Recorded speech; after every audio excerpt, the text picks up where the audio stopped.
Former busker voice. Hello and welcome to my video.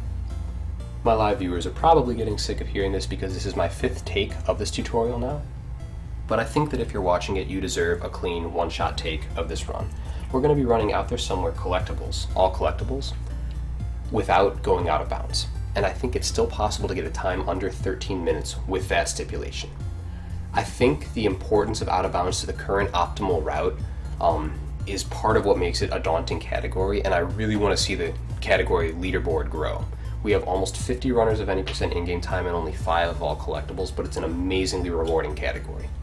It's not the most race safe, which means that once you can complete a run, you're likely to be competitive with even top runners. So without further ado, I'm going to get going. And so, much like any percent in-game time, we're just going to clear ourselves as quickly as possible in the opening shoot 'em up. You may know that Tayo Gamer has pioneered a faster way to die, but it's quite risky for 0.4 of a second of save. The big difference in the opening pass is that we're going to be avoiding checkpoints.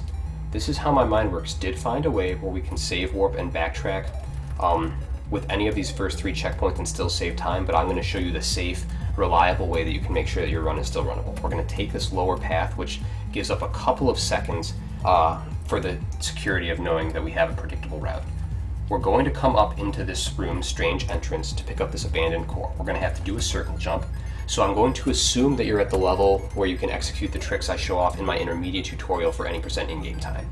I recommend pushing yourself to get a sub 9 in that category, but I do tend to overestimate the difficulty of this game in general as a speed game, so feel free to prove me wrong. If you want to start with this category without even running any percent in-game time, who knows, you can probably bot me and take world record. So you notice that little shot I did at the beginning of the room specifically to avoid touching a checkpoint. We will eventually have to go up above this room where you see in the upper left hand corner, but for now we can't. This trick here only saves 2 seconds, so don't get too hung up if you can't execute that one. Alright, now here we do have to make a detour to pick up a heart container.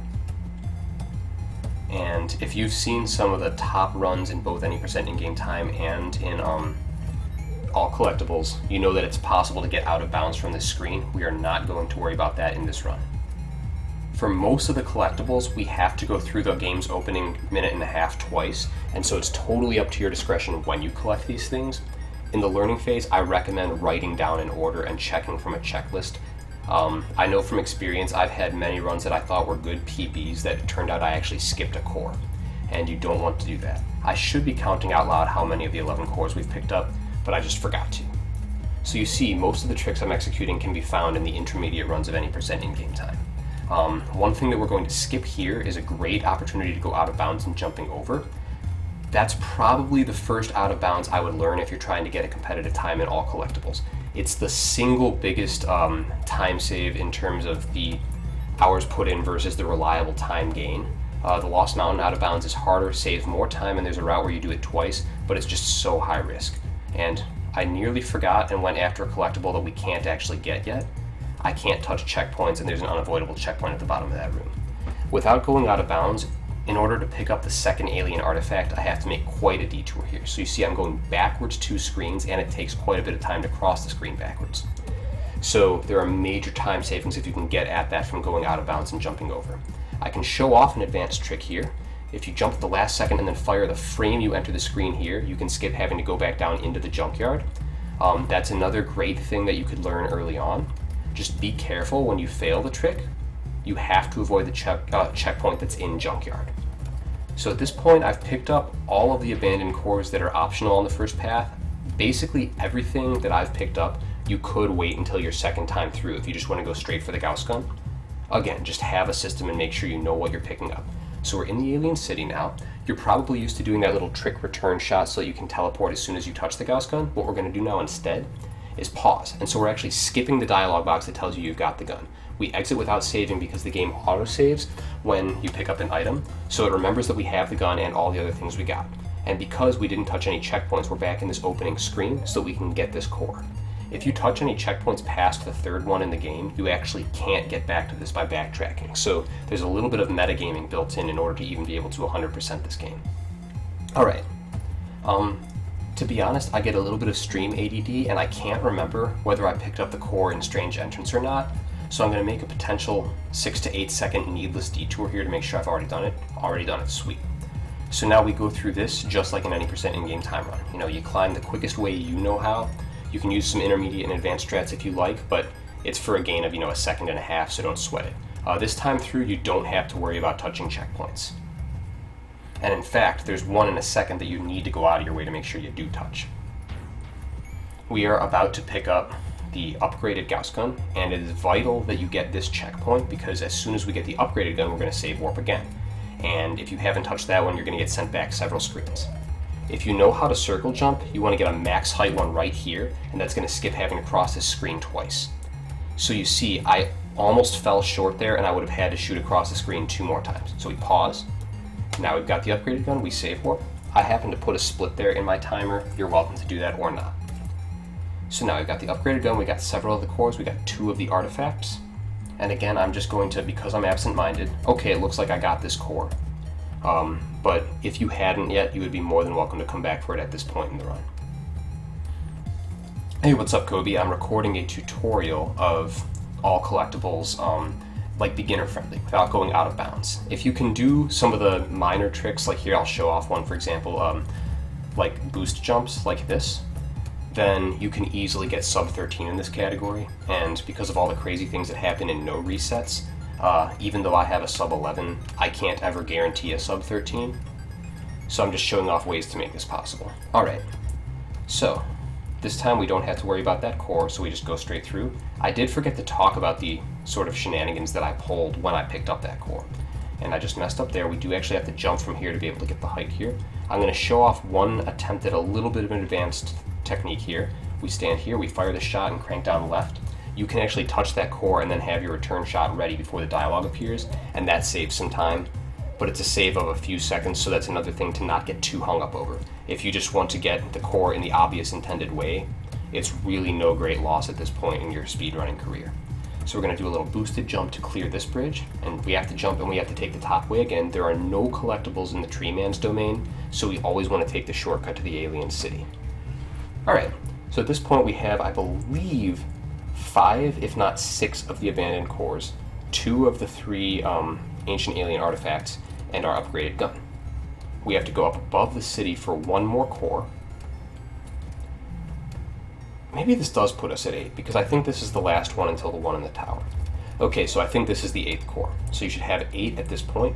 By the way, if you're a live split user, Tomadin has created for us an auto splitter you can use to verify some of these things. Alright, so I got lucky there and got a dialogue skip. You noticed I jumped so I touched just the very upper left corner of the hitbox for that heart container, and that meant that I died to the lava before the dialogue box appeared that told me that I had a heart container. As long as you make sure to actually get the heart container, it's 0 risk to try that trick, so you can start going for it early in your runs if you'd like. The next minute or so is going to look exactly like your any percent in-game time runs, and in fact, it gets slightly easier. When we upgraded our Gauss gun, we got a faster firing rate that also applies to our teleshots, so in the room where you've had to learn this advanced green beam jump, it's not even a time save unless you get it 100% consistently on the first try. So you see, I just blazed right through there with that faster firing rate. Those 2 rooms became downright easy. Monster Madness is the same as it's always been, same with Mirror Wall. Thank you, chat, for keeping each other occupied while I'm rambling about basic out there somewhere techniques. Alright, we're reaching the close of the part that looks exactly like any percent in-game time, and now we're going to have to do the tower climb, and we do a slight difference to make sure we get a core.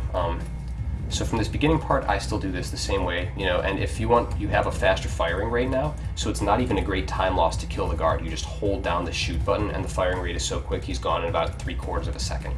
I'm going to show off again the technique with circle jumping here, but even if you don't do that, use the technique you're comfortable with. Everything I'm doing now is small time saves at a time. So we do actually have to take the outside path here, but not jump. We drop straight down, and this should be core number 9 in the standard run of this game. If you choose to jump here, there's a little advanced trick shot you can go for in this screen.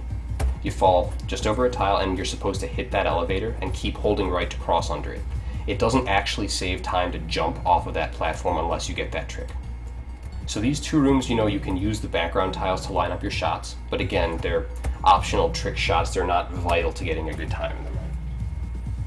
If I sound like a broken record, it's because most of the tricks in this run, since they apply to single screens at a time, are just cumulative 1 to 2 second time savers that add up. You know, you start with a baseline and you add one trick at a time. As always, we want to talk to the guard here and have our return shot ready. He opens the gate. I'm going to show off a chain jump shot you can try. This is absolutely zero risk to fail, so it's always worth going for once you know how to do it. And you save, 2 to 3 seconds for getting it. So it's nice. All right, we're going to come down into the basement, and we actually have to go out of our way for a core here. I believe it's faster to get the core on the way in rather than on the way out, but I don't know that for sure. So I got my return shot ready, and this is on cycles. So when I see the elevator drop, I jump and I wait till I'm kind of falling to fire the shot so that I can jump as soon as the shot hits the wall and catch the better cycle. So we shoot, we hold the shoot button, we talk to this guard, and we have our death warp set up. Hey, Pretzel. So Pretzel, who just appeared on the screen, is our community founder on Steam, or for the Steam version of the speedrunning. So as you know, beating that cycle is actually quite difficult. Don't worry if you don't, it's only 3 seconds. I'm going to show off a dialogue skip that you can try. Again, this was discovered by This Is How My Mind Works. So we touch that checkpoint on purpose before doubling back. You can get up to a core. This is the 11th core in this room. So you saw, I fired the shot and then I touched the core right before it hit the wall. That let me leave the room before the dialogue box congratulating me for getting a core. All right, the last big difference that I really have to point out is we're climbing this room, which you don't see in any percent in-game time at all. And we want to hold shoot because that lets us talk to him at the soonest possible moment. When I exit here to save warp, I have to save and exit. The game auto-saves when you touch items, but not when you talk to that dude. So you won't have your upgraded ship unless you save and exit. Alright, with the upgraded gun, this last part of the run becomes somewhat of a joke. And if I remember my time conversions correctly, sub 13 is still possible. So we're going to just wait, take him out, no issues. I even fired extra shots, didn't lose much time. As you know, you can do sort of a green beam jump here to clear that lava. I'm not going to show off damage boosting for now, so we're going to wait for this ghost to get out of our way. Damage boosting is, I still think, kind of the final frontier in terms of tricks that aren't out of bounds but are quite advanced. So just avoid that ghost in the way you know how. If you've learned damage boosting, of course do it, but check out how fast this is now, even without it. So he's gone, so we can just climb onto his ledge. We didn't lose nearly as much time as you do in any percent in-game time. I still recommend, if you can green beam jump, going for it in this room. Just in case you can't, here's what you're supposed to do. With the faster firing rate on your teleport gun, you lose a lot less time than you do in any percent in-game time. Well, not a lot less, but noticeably less. So in this room, again, we're going to benefit from our faster fire rate. We can take out this brute with no problem, and his shots only do 2 damage. Just in case, I'm going to assume you know triple cross skip, because again, this is based on you being at an intermediate level in any percent in-game time. So we're climbing. Okay, sub 13, it looks like we're just going to miss, but I did not have a perfect run with these strats. And as you saw, I left out a few advanced things that you're probably going to be capable of. Alright, so we talked to Grigori, and at this point, the boss, with good rhythm, he's a joke in any percent in-game time. You just hold fire, so he's a joke no matter what you do in this category. He is taken care of. And so I still don't really have a perfect rhythm there. You just kind of switch when you feel like you've got 3 shots that are going to hit him. Again, you want to fire your shot across the room before you get the light orb so you can be already there when the dialogue appears. So now we're going to try our final climb here. And because we talked to the trader, we're going to have this crazy spray coming out of our ship. Check this out. 1, 2, 3, and he gone. 1253 with substantial mistakes. No out of bounds whatsoever, which requires significant backtracking. All the strats in this run, as you know, are pretty reliable, can be set up once you've got them under your fingers. You don't run the risk of losing them. I do hope somebody finds this as inspiration to learn all collectibles because it is an immensely rewarding category.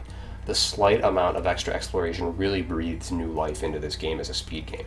That plus with more active runners comes more races, more trick discovery, more competition, just more fun. So I hope someone found that informative or entertaining, or at the very least, even if you can't laugh with me, laugh at me. Thank you.